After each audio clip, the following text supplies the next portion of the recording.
In today's video, we're gonna make these beautiful inlay cutting boards.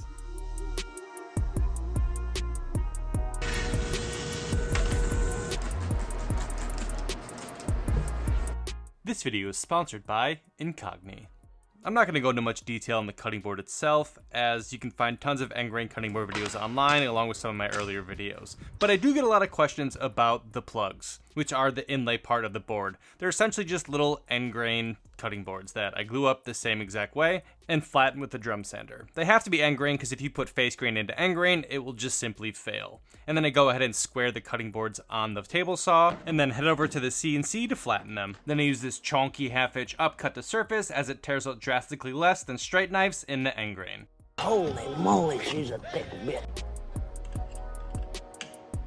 The entire purpose here is to take off as little as possible to give me as flat a surface as possible. And as I mentioned, it just leaves a lot cleaner surface than a straight knife surfacing bit, but it does take slightly longer. And now that we have a flat board, let's take a quick look at the design process. This takes quite a long time actually. It probably takes me longer to figure out the drawing and all the tool paths than it does to even create the board itself, but essentially once this is done, it's pretty much done.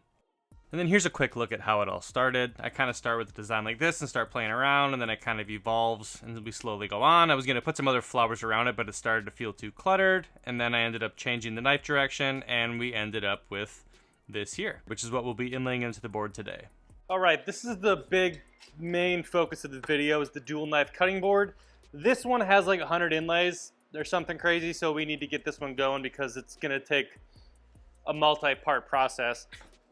I also have a bunch of other boards I gotta do and a few more to surface yet, as like these are still obviously not flat, but yeah, we're gonna get started on this one, and then while this one's cutting, I'll go working on these. To the CNC.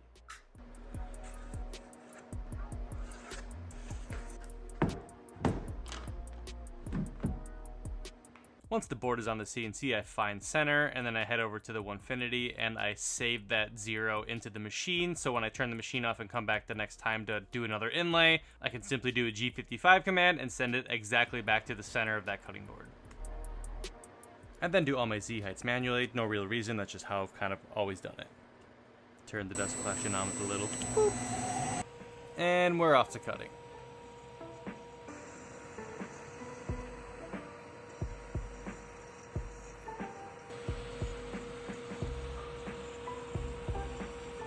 So I cut the file and I realized it wasn't lined up with the center of the board.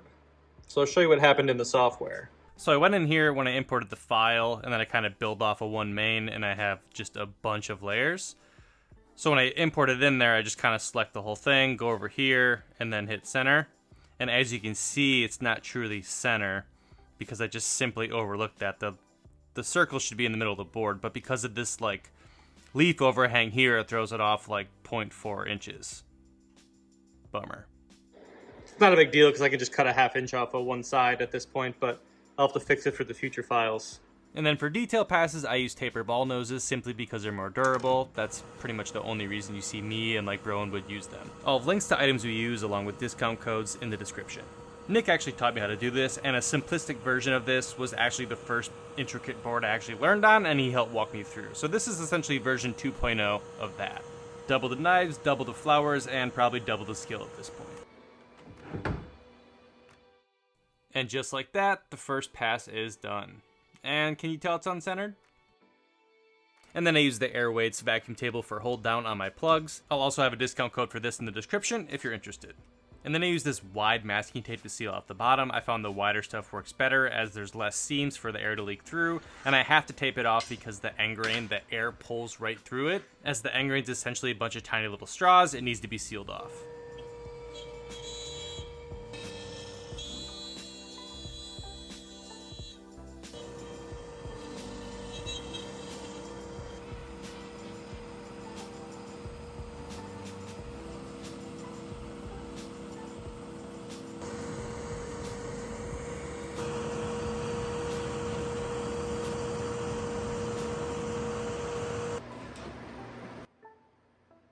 I then cut the excess off on the bandsaw. All the bigger pieces are saved for smaller inlays or testing.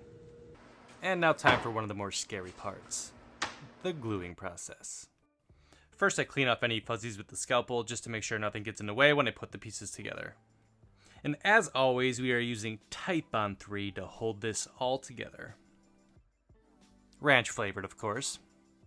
And people tell me all the time that I use way too much glue and that plug will never seat, as if I've never done this before. The glue will squeeze out, and the reason I use so much is because it's extremely hard to get it down in the tiny little lines, and more is better than less and it not sticking. I do use a custom press that I essentially bought and then remade the whole thing. And how am I sure the plug seats with all that glue in there? Because I check on every single one. Not like I can do anything at this point. It allows me to gauge my tolerances on the rest of the inlays. And then the following day I remove the excess on the plug, bringing us to our next mistake. I just ran an old clearing pass I had in here that was just a square, but I just assumed how deep it was going to cut down, and it was a little bit more than I expected, hence why it dug into the board a little bit, and I didn't have a high enough safety height, which is why it zipped through the plug as you see there. So when it comes to machines, do not assume, double check everything.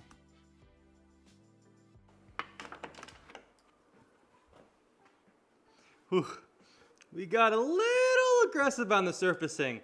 Luckily it's not that deep and that'll come out when I do a final surface pass. But whew, scary. That could have been badness. And before we go any further, a quick message from today's sponsor. In today's world, almost everything happens online, whether you're shopping or simply browsing the web. The more time you spend online, the more likely it is that companies are collecting and selling your data. And that's where Incogni comes in. This personal data removal service protects your privacy by regularly sending data removal requests to data brokers. To prevent your records from resurfacing, Incogni also sends requests to data brokers to add your profile to a suppression list, ensuring your information stays off the database for good. Ever notice how you're searching the web for something and then the next day you're getting bombarded with ads to buy that item? I know I'm personally super tired of spam emails flooding my inbox or robocalls wasting my time. As a business owner, I want to have the confidence when I answer my phone and not have to worry about missing a call from a potential customer. Incogni's for everyone who's trying to take back control of their online privacy. Creating an account is quick and easy. Take back control of your personal data with Incogni. Use code 2MooseDesign or click the link down in the description to save 60% off an annual plan. Huge shout out to Incogni for sponsoring this video. And since I have ruined a few boards, I used the dry run feature on the Masso to ensure that everything is lined up properly, and then I just run it.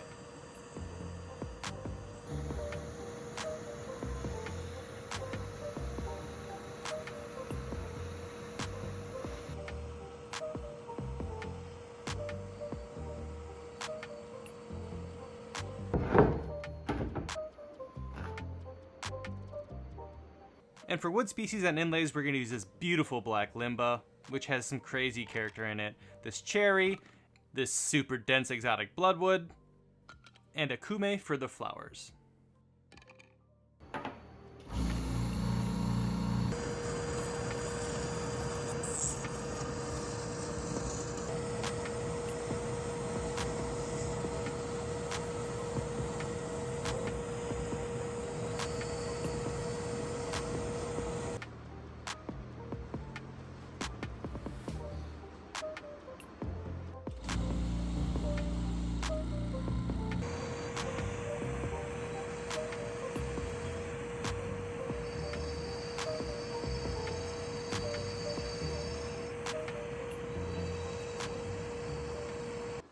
And since I already had the AirWeights on the CNC, I just went ahead and cut all the plugs right away.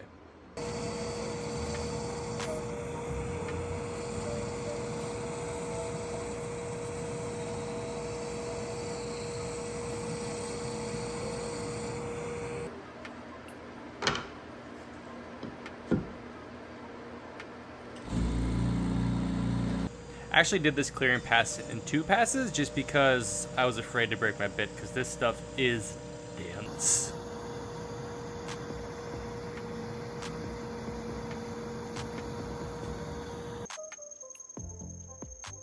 Then just like before, clean up all the fuzzies and test my fit.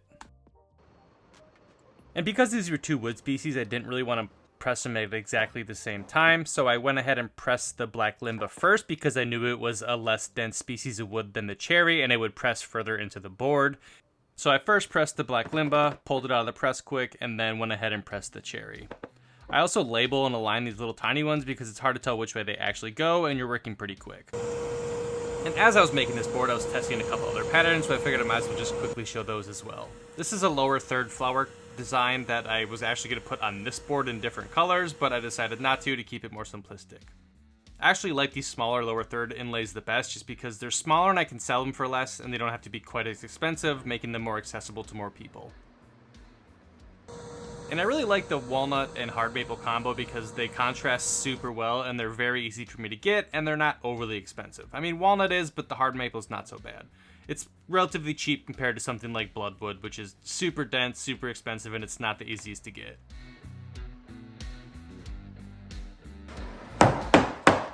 And with these smaller boards, they fit in my bandsaw, which makes cutting off these plugs way easier and faster.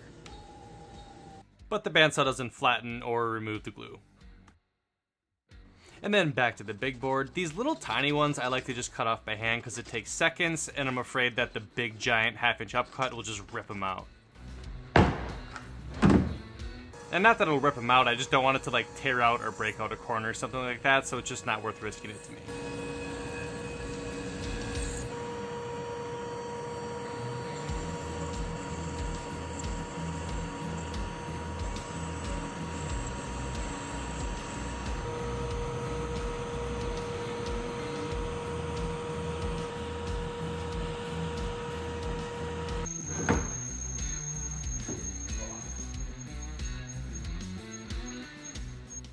And we are on the final stretch with this big board. All we have to do is press these flowers and it is pretty much done. Well, minus sanding and flattening and oiling and all that stuff.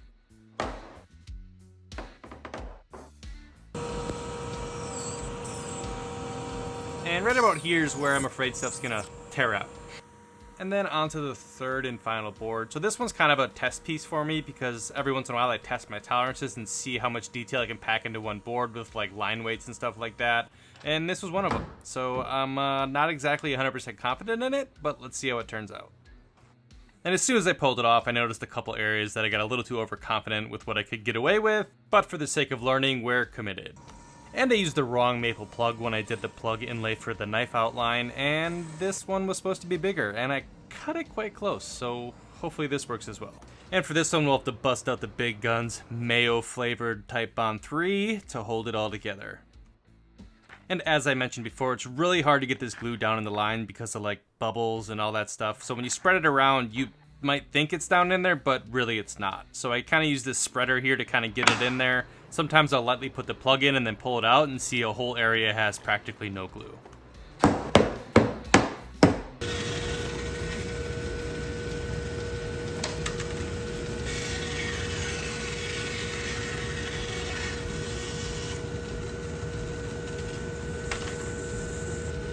And as you can see in that right flower, my bandsaw got a little hungry.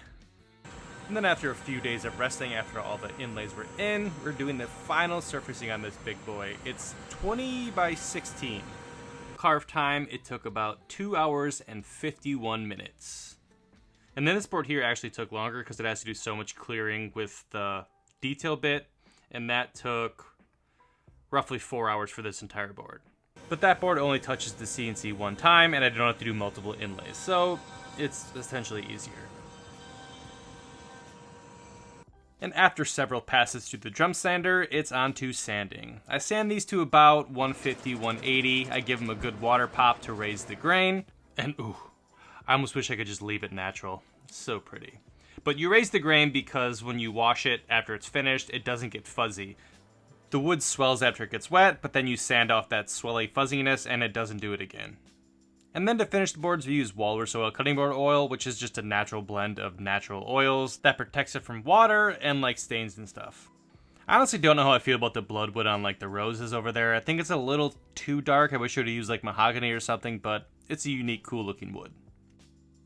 And then shout out to our buddy Devos. Go check him out if you want to see some cool cutting boards as well. The following day, the extra oil is removed. Then I put this wax on it to give him some extra protection and sheen. Then first up on the block is this lower third flower design, which turned out pretty good. There's a few small areas that I got a little too tight on tolerances that don't look the best, but overall, structurally, it's fine.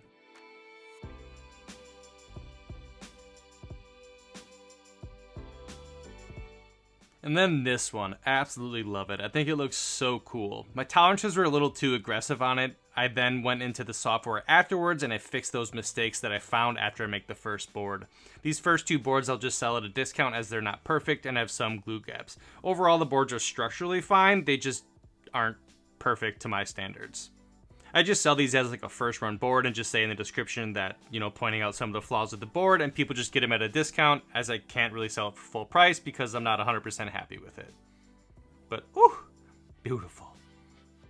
And the final board, I think this thing turned out amazing. The only thing I would change was using a lighter wood for the flowers on the left, but Jess thinks it looks good, so let me know what you guys think down in the description.